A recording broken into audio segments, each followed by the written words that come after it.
Hello guys, welcome back. तो देखो, हम लोग इंटीग्रल इक्वेशन को आगे कंटिन्यू करते हैं और हम लोग कुछ बिल्कुल इंपॉर्टेंट एमसीक्यूज देख रहे थे। 12 नंबर तक हम लोगों का हो गया है, यहाँ पे 13 से है। तो फिर से मैं आपको कहूँगा कि चूँकि आपने कॉन्सेप्ट किया हुआ है और ये सब आप पहले से फेमिलियर हो तो डेफिनेटली आपसे बन जाएगा। तो पहले आप खुद से इसको ट्राई कर लीजिए वीडियो पॉज करके, ठीक है। उसके बाद आप देखिए तो आपको फ़ायदा होगा। तो यहाँ पे देखो, हम लोग जैसे बात करेंगे 13 नंबर में क्या बोलता है, the integral equation this has kernel. आपसे पूछ रहा है कि इसका कर्नेल क्या होगा, ठीक है, यानी के एक्स टी का वैल्यू क्या होगा। तो हम लोगों को पता है, हम लोग जानते हैं कि यहाँ पे ये जो x इंटू टी आप देख रहे हो ना, यू टी के जो बगल में होता है ये क्या होता है, ये कर्नेल होता है। तो नो डाउट जो कर्नेल है यहाँ पे वो x इंटू टी है, ठीक है। तो ऑप्शन नंबर बी हमारा यहाँ पे करेक्ट रहेगा। बहुत ही सिंपल सा क्वेश्चन है, ठीक है। आगे बढ़िए। फिर देखिए 14 नंबर है, बोलता है कि if lambda is not an eigen value then integral equation has. तो भाई नंबर ऑफ़ सॉल्यूशन में आप जानते हैं कि अगर लेमडा हमारा आइगन वैल्यू नहीं है तो वैसे केस में हमको ट्रिवियल यूनिक सॉल्यूशन मिलता है। ऑप्शन नंबर आपका सी करेक्ट हो जाएगा, ठीक है। जस्ट एक कॉन्सेप्ट है, मैंने अच्छे से पढ़ाया है, आपने इसको याद करके रखा होगा। आगे देखो फिर क्या है, 15 नंबर है, बोलता है if lambda is eigenvalue and compatibility condition fails. ध्यान दीजिएगा ना, ये कॉम्फेटिबल नहीं है। आइगन वैल्यू तो इसके पास में है, प्लस ये क्या है, कॉम्फेटिबल नहीं है, कॉम्फेटिबिलिटी कंडीशन फेल करता है। तो इक्वेशन क्या होगा, इक्वेशन के पास में नो सॉल्यूशन होगा। सिंपल सा ट्रिक है, ठीक है। Not satisfy, compatibility condition not satisfy, आपको सेटिस्फाई नहीं कर रहा है, ठीक है। नहीं अगर सेटिस्फाई कर रहा है तो यहाँ पे कोई भी सॉल्यूशन नहीं होगा, ठीक है। ओके, अच्छा आगे देखिए 16 नंबर क्या बोलता है, if lambda is eigenvalue and compatibility condition holds. ठीक है भाई, तो आइगन वैल्यू भी है प्लस कॉम्फेटिबल है, तो भाई इसके पास में क्या होगा, इनफाइनाइट नंबर ऑफ सॉल्यूशन होगा। ये सब डायरेक्टली रिजल्ट से क्वेश्चन आया है और ये सारे क्वेश्चन एग्जाम में पूछे जाते हैं। तो बिल्कुल आपको ध्यान से रखना है कि भाई बहुत मुश्किल नहीं है, बहुत मैंने लॉजिक के साथ समझाया है, आपको याद भी रहेगा, ठीक है। मैंने इसको कोरिलेट भी किया था जो हम लोग पढ़ते हैं मैट्रिक्स में, लीनियर अलजेब्रा में, A x equal to B, A x equal to zero. तो वहाँ पे जो नंबर ऑफ सॉल्यूशन होता है वहीं उसी तरह का यहाँ पे भी होता है। तो वो कोरिलेशन से भी आपको इजीली ये सारे रिजल्ट याद रहते हैं, ठीक है। सिंपली रिजल्ट है तो कोई मुश्किल नहीं है, बट एग्जाम के हिसाब से इंपॉर्टेंट है। फिर देखो क्या बोलता है, for symmetric kernels compatibility condition is, ठीक है। तो अब देखिए, अगर साइमेट्रिक कर्नल है, जैसे कि पहले भी हम लोग पढ़ चुके हैं, साइमेट्रिक कर्नल है दैट मीन्स क्या, इसका मतलब ये है कि K x t is equal to क्या होगा, के टी एक्स होगा, ठीक है। तो अगर ऐसा रहता है तो ऐसे केस में जो कॉम्फेटिबिलिटी कंडीशन है वो क्या आता है, जीरो आता है, ठीक है। ये आप जानते हो, तो ऑप्शन नंबर सी आपका यहाँ पे करेक्ट हो जाएगा। क्लियर, आगे बढ़िए। फिर क्या है जी, 18 नंबर है, बोलता है कर्नेल। ये हमारे पास में कर्नेल है एक्स प्लस टी, तो ये कैसा कर्नेल है, ठीक है। तो यहाँ पे नो डाउट ये सेपरेबल है, आप लोग देख सकते हो, इसको आप लिख सकते हो ना मोहब्बत से, आप इसको ऐसे लिख दो, एक्स इंटू वन लिख दो, प्लस आप लिख दो वन इंटू टी, ठीक है। तो आप देख सकते हैं यहाँ पे कि यहाँ पे एक जो है मेरे पास में कोई फंक्शन ऑफ एक्स है, ठीक है, और एक मेरे पास में कोई फंक्शन ऑफ टी है। इसी तरीके से यहाँ पे वन मेरे पास में फंक्शन ऑफ एक्स है और ये जो है मेरे पास में, तो मैं ऐसे लिख रहा हूँ क्योंकि अगर आप इस तरह के फ्लो में लिखते हैं तो ये आपका क्या होता है, सेपरेबल होता है। और नो डाउट फंक्शन एक कांस्टेंट फंक्शन भी हो सकता है। तो f1 यहाँ पे x है और g1 जो है यहाँ पे 1 है, हो सकता है बिल्कुल। f2 यहाँ पे 1 है और g2 जो है t है, तो हम लोग बिल्कुल ऐसा लिख सकते हैं। तो ये बता रहा है कि ये क्या है, सेपरेबल है, या बोलिए डी जेनरेटेड है, ठीक है। नेक्स्ट देखिए यहाँ पे क्वेश्चन क्या है, 19 नंबर है, बोलता है कि यहाँ पे ये जो कर्नेल है आपको ये जो दिया हुआ ये क्या है। तो आप देख सकते हो कि अगर यहाँ पे हम देखें ऑप्शन वाइज तो हम इसको चाह करके भी अलग नहीं कर सकते, सेपरेट नहीं कर सकते जैसा हम ऊपर में कर पा रहे थे। सो ये क्या है, ये आपका नॉन सेपरेबल कर्नेल है, ठीक है। ओके, आगे बढ़िए। फिर क्या है, ये 20 नंबर यहाँ पे देखो, बोलता है the eigen values of this integral equation. तो तरीका वही जो हम आप पहले से करते आए हो, आप सिंपली क्या करोगे, यू एक्स लिखोगे, ठीक है। यहाँ पे देखिए हमको टी के रिस्पेक्ट में करना है इंटीग्रेशन, तो यहाँ पे x मेरा कांस्टेंट होगा, तो x को बाहर निकाल लीजिए, तो अंदर आपका बचेगा 0 से 1 T U T d T बचेगा, ठीक है। अब इस पूरे को जो है ना, इस पूरे इंटीग्रेशन को मैं a ले लेता हूँ, ठीक है। तो यहाँ पे सिंपली क्या आ जाएगा, लेमडा एक्स ए आ जाएगा, और शॉर्ट में लिखिएगा तो इसको आप सिर्फ सी एक्स लिख सकते हैं, ठीक है। यहाँ मैं क्या कर रहा हूँ, वेयर में लिख देता हूँ कि मैंने सी जो है किसको लिया है, सी मैंने लिया है लेमडा ए को, ठीक है। तो लेमडा ए के बदले आप सी लिख दिए तो सी एक्स आ गया, ठीक है। अब देखिए यू एक्स मेरा क्या आ गया है, सी एक्स आ गया है। तो अगर मैं ए का काम करूँ तो ए मेरा क्या है, ए मेरा है इंटीग्रेशन 0 से 1 T U T d T, समझिएगा, ठीक है। यहाँ पे क्या हो जाएगा, तो आपका हो जाएगा 0 से 1। अब यू टी के प्लस पे मैं क्या कर सकता हूँ, ठीक है। तो आप देखिएगा ना, चूँकि मेरा जो यू एक्स है वो क्या है, वो मेरा सी एक्स है, तो यहाँ से आप सिंपली यू टी अगर लिखिएगा टी के टर्म में तो क्या आ जाएगा, ये सी टी हो जाएगा। यहाँ पे हम लोग यू टी के प्लेस में सी टी डाल देंगे तो t into c t d t, ठीक है। सी को बाहर कीजिए तो यहाँ पे आपका आ जाएगा 0 to 1 T square D t, ठीक है। इसका इंटीग्रेशन हो जाएगा टी क्यूब बाई 3 और लिमिट पुटअप कर देंगे हम लोग तो सिंपली आपका यहाँ पे सी बाई 3 आ रहा है, ठीक है।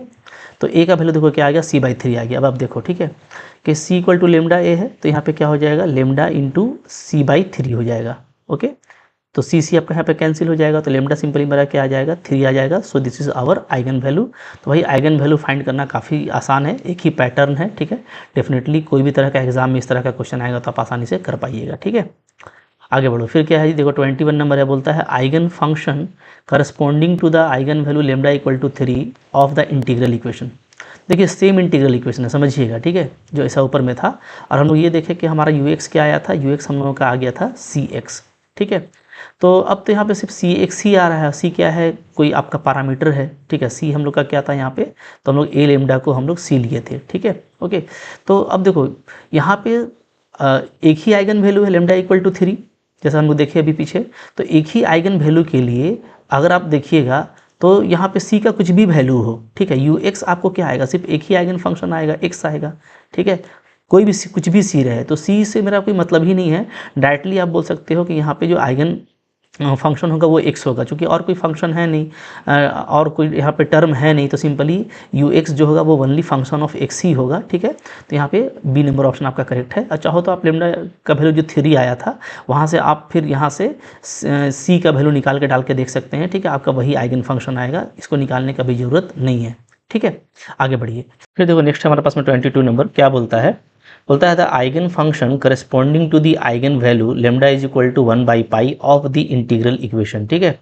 तो इस इंटीग्रल इक्वेशन में आपको 1 बाई पाई के करस्पॉन्डिंग में जो आइगन फंक्शन होगा उसको बताना है। तो ये देखो हम लोग बहुत बार कर चुके हैं, चाहो तो आप लॉजिक से भी कर सकते हो, देखते ही पता चल जाएगा आपको कि ये वाला आंसर करेक्ट होगा, ठीक है। और चाहे तो बना सकते हैं, बनाना कोई बहुत बड़ा बात नहीं है, बहुत जल्दी बन जाता है। मैं आपको दिखा रहा हूँ। हम लोग क्या करेंगे, इसको हम लोग स्प्लिट करेंगे ना, जिससे साइन एक्स प्लस टी है तो ये इसका जो फॉर्मूला है वो अप्लाई कर देंगे तो क्या हो जाएगा जी, यहाँ पे आपका आ जाएगा sine x cos t plus cos x sine t. अगर बनाइएगा भी तो बहुत कम टाइम लगेगा, बिल्कुल जल्दी बन जाएगा, ठीक है। तो यहाँ पे आप देखो चूंकि ये टी के रिस्पेक्ट में इंटीग्रेशन है तो हम लोग यहाँ पे क्या करेंगे, साइन एक्स को और कॉस एक्स को जो है कॉन्स्टेंट ले लेंगे, बाहर निकाल देंगे। तो आपका देखो क्या आ जाएगा, यहाँ से हमारा आ जाएगा लेमडा, ठीक है। साइन एक्स को बाहर कीजिए, अंदर बचेगा मेरा 0 से 2 पाई, ओके, कॉस टी और साथ में यू टी डी टी, ठीक है, कि ये बचेगा प्लस फिर मेरा जब हम लोग कॉस एक्स को बाहर करेंगे तो हो जाएगा मेरा लेमडा कॉस एक्स, ओके। और अंदर हम लोग ले लेंगे 0 से 2 पाई, मेरा बचेगा साइन टी, ये आ गया।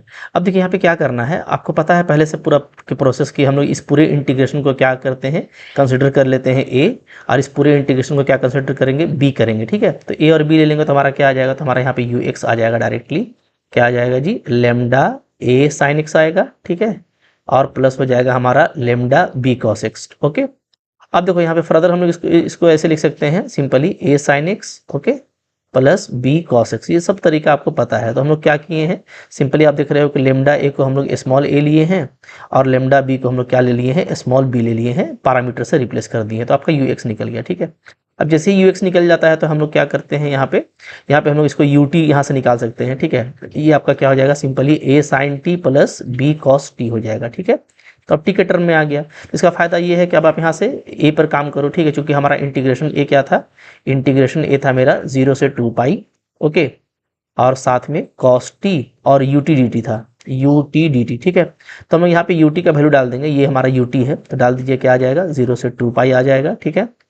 यहाँ पे हो जाएगा कॉस टी इंटू ए साइन टी और प्लस बी कॉस टी, ये हम लोग डाल दिए, ठीक है, ओके। अब हमको सिर्फ इंटीग्रेशन करना है, कुछ नहीं करना है। तो थोड़ा सा आपको यहाँ पे स्मार्ट बनना पड़ेगा, जैसे हम पहले ही बताए थे कि लेंदी ना हो, इसके लिए हम लोग यहाँ पे क्या करेंगे, काफ़ी आसानी के साथ में काम करने वाले हैं, ठीक है।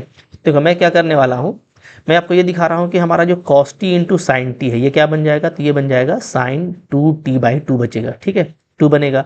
और इसका इंटीग्रेशन करेंगे 0 से 2 पाई, तो भाई ये cos 2t/2 आ जाएगा, और cos 4 पाई भी 1 होता है, cos 0 भी 1 होता है। तो सब आपको पहले से पता है कि पूरा वैल्यू आपको 0 मिलने वाला है, ठीक है।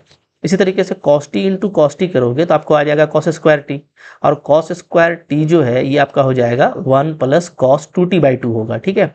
फिर इसका इंटीग्रेशन करेंगे cos 2t का, तो अगेन ये आपको sin 2t देगा, तो ये आपका 0 हो जाएगा अंडर द लिमिट 0 से 2 पाई। तो हमको सिर्फ ये 1 वाला बचना है, ठीक है, 1/2 बचेगा। तो 1 से dt का इंटीग्रेशन करोगे तो t आएगा, लिमिट डालने से ओनली 2 पाई मिलेगा। तो ये सारा चीज़ आपको कुछ माइंड में भी कर लेना है, सो दैट कि जब आप MCQs कर रहे हो ना तो थोड़ा सा फास्ट हो पाओ, ठीक है। अब बिल्कुल बहुत बड़ा कोई कॉन्सेप्ट नहीं है, तो आप आसानी से कर पाओगे। तो यहाँ पे मेरा क्या बचेगा, तो नो डाउट ये तो पूरा ए वाला पूरा खत्म हो जा रहा है, तो ओनली मेरा b बच रहा है, ठीक।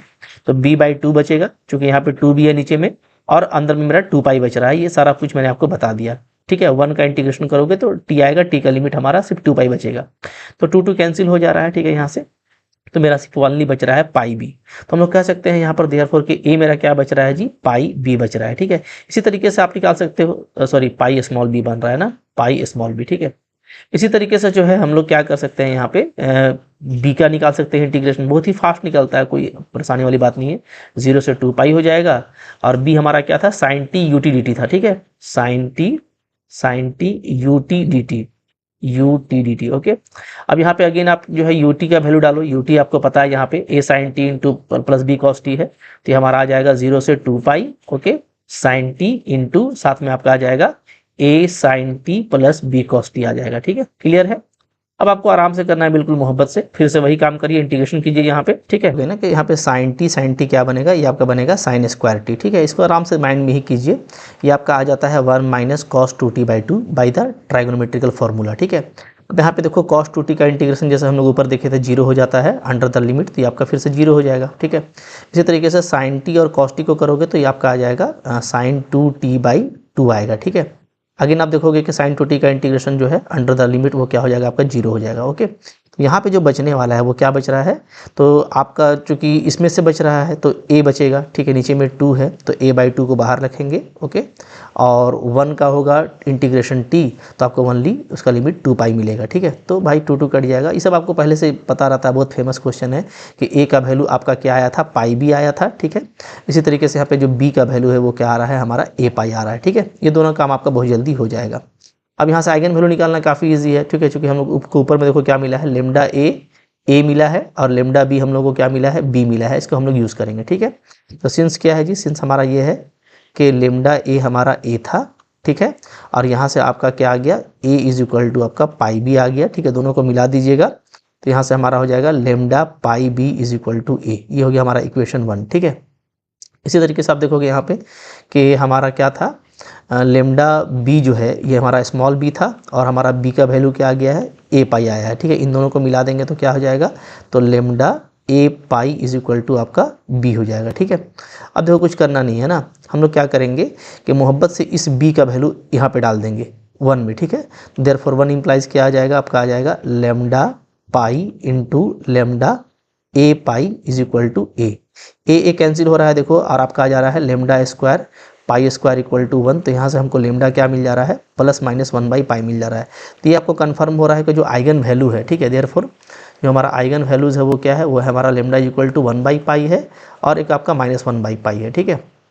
अब देखो अगर लेमडा इक्वल टू 1/पाई रखते हैं, चूँकि हमको इसी के लिए काम करना है, ठीक है, तो फॉर लेमडा इक्वल टू 1/पाई आप देखिएगा सिंपली क्या हो जाएगा, यूजिंग 1, ठीक है, कहीं से भी आप देख सकते हो। 1 से आप यूज़ करोगे तो आप देखोगे कि यहाँ पे हम वैल्यू डालेंगे तो आपका पाई कट जाएगा, तो a इक्वल टू बी आ रहा है, ठीक है। तो a इक्वल टू बी आ रहा है, देयरफॉर आप ux देख सकते हो कि जो हमारा आइगन फंक्शन है ux वो क्या हो जाएगा, तो ये हमारा था a sin x plus B cos x, क्या था जी, a sin x plus B cos x, तो b भी हमारा a हो गया, ठीक है। a को आप कॉमन ले लीजिएगा तो आप देखिएगा कि आपका बच रहा है sin x plus cos x। तो भाई जो फंक्शन है ना वो sin x plus cos x ही होगा, जो स्केलर होता है वो जस्ट उसका एक कह सकते हो कि उसको दिखा रहा है कि आपको यह इस जो पूरा आइगन फंक्शन है वो स्पेन हो रहा है sin x plus cos x से। तो जो आइगन फंक्शन है वो क्या होगा, वो आपका sin x plus cos x होगा। ये आपको ऐसे भी याद रहता है, ठीक है। फिर देखो हमारे पास में नेक्स्ट क्वेश्चन क्या है, 23 नंबर है, ठीक है। इसको देखिए क्या बोलता है, which kernel is non separable. Non separable कौन है, ठीक है। तो देखो भाई xt तो सेपरेबल है, चूंकि आप इसको fx इंटू ft करके लिख सकते हैं, ये सेपरेबल है। ये भी आपका सेपरेबल है, ये भी आपका फंक्शन ऑफ x और फंक्शन ऑफ t आपको दिख रहा है, ठीक है। तो ये भी आपका सेपरेबल है। तो ये जो है हमारा ये नॉन सेपरेबल है, ध्यान दीजिएगा, मैंने इसको बारे बताया था, ठीक है, कि अगर आप ext को अगर आप एक्सपेंड भी करेंगे, मान लो इस तरीके से अगर आप एक्सपेंड भी करते हो, ध्यान दो, ठीक है, तो अगर आप एक्सपेंड भी करोगे ना तो ये क्या होगा, ये आपका इनफाइनाइट सम तक जाएगा, जबकि जो फंक्शन ऑफ एक्स और फंक्शन ऑफ टी का जो प्रोडक्ट का सम है वो फाइनाइट सम होना चाहिए, तभी वो सेपरेबल होता है बाय द डेफिनेशन। तो ये आपका नॉन सेपरेबल है, ऑप्शन नंबर डी आपका करेक्ट होगा। ठीक है, नेक्स्ट देखिए क्या है, 24 नंबर है, बोलता है if lambda is not an eigen value the non homogeneous Fredholm equation has. तो देखिए लेमडा अगर आइगन वैल्यू नहीं है तो यहाँ से ये पता चल जाता है हमको कि जो सॉल्यूशन होगा वो क्या होगा, वो यूनिक होगा। ठीक है, अब ये होमोजीनियस में भी होता है और नॉन होमोजीनियस में भी होता है, तो नॉन होमोजीनियस के केस में भी आपका जो है यूनिक सॉल्यूशन वाला ऑप्शन आपका करेक्ट होगा। ठीक है, इसलिए कि लेमडा अगर आइगन वैल्यू होगा तब उस पर फिर डिपेंड करता है कि वो कॉम्पेटिबल है कि नहीं है, कॉम्पेटिबिलिटी कंडीशन को होल्ड करता है कि नहीं करता है। होल्ड करेगा तो उस केस में इनफाइनाइट सॉल्यूशन होगा, नहीं करेगा तो नो सॉल्यूशन होगा। लेकिन अगर लेमडा आपका आइगन वैल्यू ही नहीं है तो आपको वहाँ पे यूनिक जो ट्रिवियल सॉल्यूशन है, जिसको हम जीरो भी बोलते हैं, जीरो सॉल्यूशन, वही आपको मिलेगा। ठीक है, तो ये सब बहुत बेसिक कॉन्सेप्ट है लेकिन इंपॉर्टेंट है, आपको इसको अच्छे से ध्यान देखना है। ठीक है, नेक्स्ट तो यहाँ पर 25 नंबर क्वेश्चन है, क्या बोलता है कि for this integral equation kernel is. तो भाई यहाँ पे कर्नेल आपको साफ साफ दिख रहा होगा, कर्नेल कहाँ पे होता है, तो कर्नेल होता है यहाँ पे यूटी के बगल में, तो यहाँ पे आपका ये एक्स प्लस टी है। ठीक है, अब बोलता है ये कैसा है, तो नो डाउट ये सेपरेबल है, जैसा मैंने आपको पहले भी बताया, तो रिपीट हो रहा है क्वेश्चन। इसको आप F x plus G T ऐसा लिखिएगा। ठीक है, लेकिन आप इसको ऐसे कर सकते हैं आराम से कि यहाँ पे f1x है इंटू g1t है, प्लस यहाँ पे आप इसको ऐसा लिख सकते हो f2x है और इंटू आपका g2t है। ठीक है, तो देखो कोई फंक्शन कांस्टेंट भी होता है ना, तो हम इसको ऐसे लिख सकते हैं मोहब्बत से x into 1 plus 1 into T. तब आपको दिखेगा कि f1 क्या है, तो ये आपका x है, g1 क्या है, ये आपका 1 है, प्लस f2 क्या है, 1 है, और g2 हमारा t है। तो बिल्कुल सेपरेट किया जा सकता है x इंटू एफ इंटू जी, मतलब फंक्शन ऑफ एक्स और फंक्शन ऑफ टी के प्रोडक्ट के फाइनाइट सम के रूप में अगर किसी को अलग अलग किया जा रहा है तो वो क्या है, आपका सेपरेबल होता है। तो ये आपका सेपरेबल है।